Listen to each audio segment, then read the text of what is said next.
Hi folks, and welcome to today's video, Bulletproof Abs, Low Back Pain Prevention. I create a lot of great content for those suffering out there with lower back pain issues, sciatica nerve pain, herniated discs, bulging discs, and getting them back on the road to recovery. If that's you, hit that subscribe button. You'll be notified when I upload something new, which is going to help you down the line. So, without further ado, let's get into today's video. So folks, today I'm going to talk about bulletproofing your abs, low back pain prevention. Now I've got some stuff set up here behind me. This video is for those who are recovering from a herniated disc, bulging disc, and they're going past the stages of physiotherapy and trying to get their core nice and strong to help support their spine so they don't have other injuries occurring. They may re-damage the discs, etc. It could also, if you're out there and you want to know how to really strengthen your abs to prevent lower back pain, then this video is for you. So I've got a couple of things I'm going to go through here. I'm going to go through a couple of different exercises for you with them demonstrating. So the first one that you probably know and you probably tried is the basic front plank. So we've got stuff down here. I've got a couple of mats to protect my elbows here.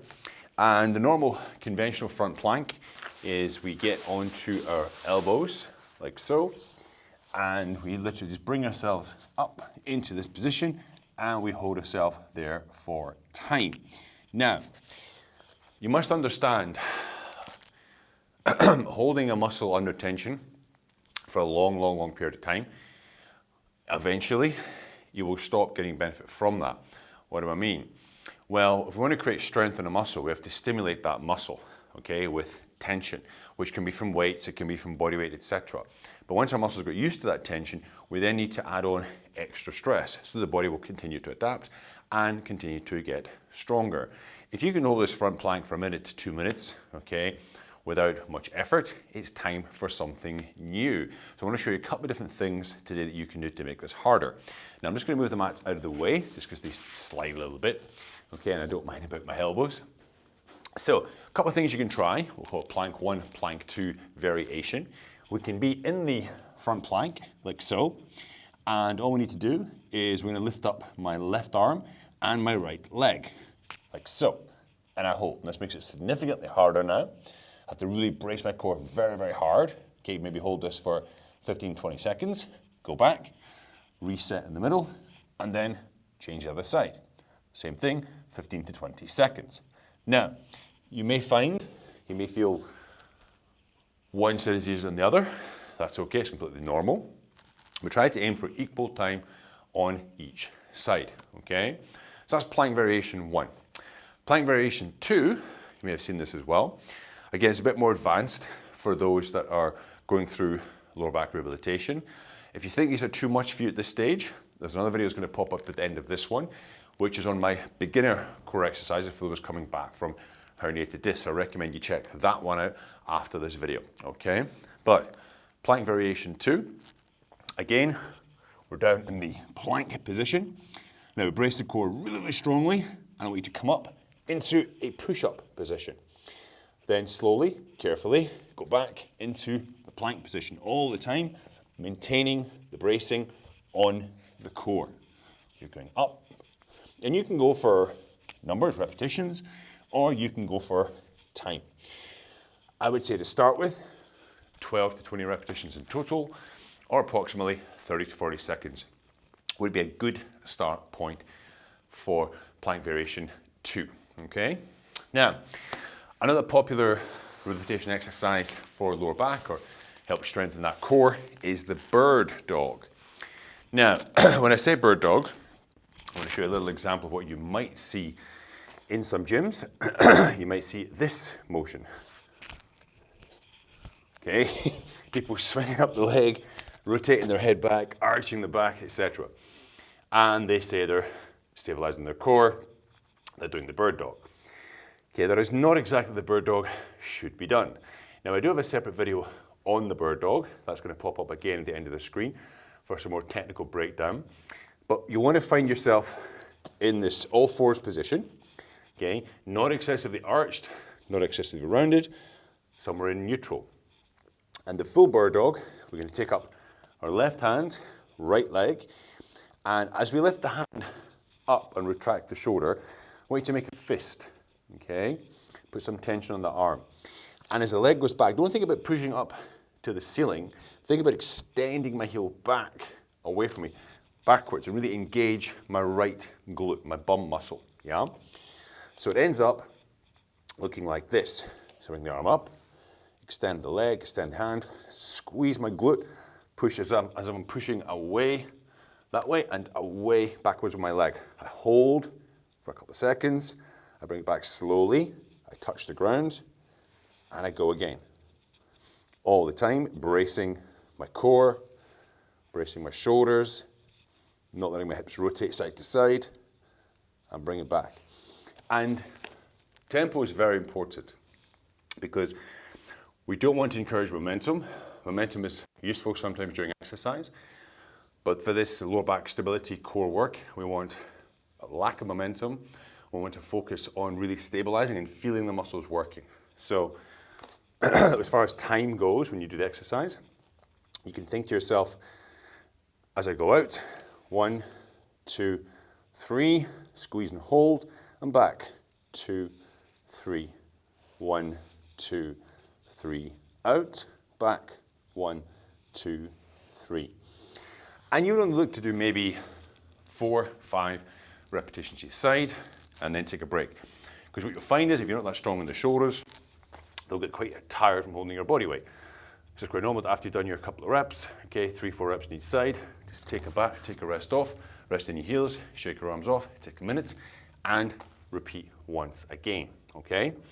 Now, these are floor-based exercises. I want to show you now 2 very good standing stroke kneeling exercises, which really engage the core, strengthen the spine somewhat, and really help to engage that core and prevent rotation. Okay, it was very important. When you rotate the spine, you actually get a compression acting upon the discs. So we want to make sure our body is really strong around the core region to protect the spinal segments, the vertebra, and the discs when you move. So I've got a setup here. This is called the landmine. It's actually a landmine attachment. And it's a device, you put in a couple of plates. You may find this device at the gym is actually connected to a power rack. It could be actually on the floor in a large sort of metal plate, it doesn't move. And I'm going to show you the kneeling version and the standing version, and also what you can do if you don't have this insertion here, which actually works to hold the bar, okay? So, we've got this bar, a 20 kilo bar here. You can use a lighter, smaller bar at the gym if you wish. So we take our bar, and we're going to get back right up the end of it here, okay? And my hands are at the top of the bar. Bring myself into a kneeling position here. And all we're going to do, my chest is up, nice strong posture, keep my head up. I bring this down to my side, near my waist. Use my core musculature to bring it back up to the top. Control, use the core musculature, bring it back up to the top. And down, bring it back up. So I'm not rotating, not bending forward, but I'm engaging my core strongly to stop me from falling over to the side, okay? Well, let myself go. I'm going to flex my spine to the side, rotate my spine. We don't want that, yeah? Nice and strong, I'm braced, I resist, and then I engage those core muscles to bring me back up to the top, okay? Now, this can also be done standing. Come up, so here. Same motion, got my right leg forward, left leg back, hands at the top of the bar here. It comes down. As I come to the side, I rotate my foot, keeps my spine straight. So now I've actually turned my pelvis, but my spine is straight. I'm not. If I leave my foot where it is and I rotate, I encourage spinal flexion, I encourage rotation. If I rotate the foot, then it means my pelvis moves as one, keeps the spine in a much more straight position. So I come from here, I rotate the foot here, then again I use the musculature at my side, also part of my set of obliques here in this region, to bring myself back to the start. And now, of course, I unrotate the foot back to the position. I come down here, and I bring it up. Come down here, bring it up, and really engage that core to bring itself up to the top. Now, if you don't have this device, what you can do, and I'll just show you here, you just get a plate on the floor like this one is here, Let's take this out. You actually sit the bar inside the inner circle where you would slide it onto a bar, for example. You can just sit it in there. It'll sit quite comfortably. And we can do the same thing. We do kneeling. We'll show you the standing version. Comes here, rotate the foot, and bring it back up. And it sits nicely in that hole there. So you don't need to have that device. What you could also do, if you're struggling to get a plate, is look for a corner of the gym where you can put the bar into the corner. Now I'm going to use this corner here as an example, but you must be aware if it's a painted wall, concrete wall, you might damage the wall. So you should have to get some mats, put them into the corner. Also look for the corner of a weight bench, that really sort of metal corner where you can stick the bar into that corner so it's not going to move. Maybe it's a piece of rubber matting so you don't damage the actual bench itself or the paintwork, sorry. So it sits in the corner here, so it's not going to move either direction. Move these out of the way. You see from behind, so I'm here, comes to the side, rotate the leg, and bring it up. My arms stay relatively straight during this movement. Here. I'll show you the kneeling one as well for you. Come down here.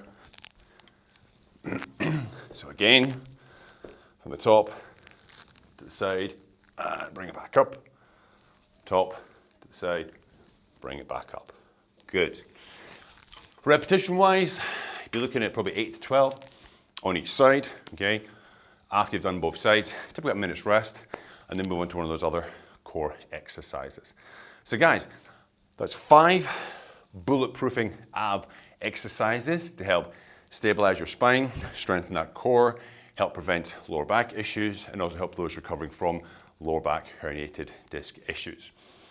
Guys, folks, any questions, comments, hit me up in the comment section down below. Don't forget to like, share, and subscribe, and I'll see you all next time. Have a great day.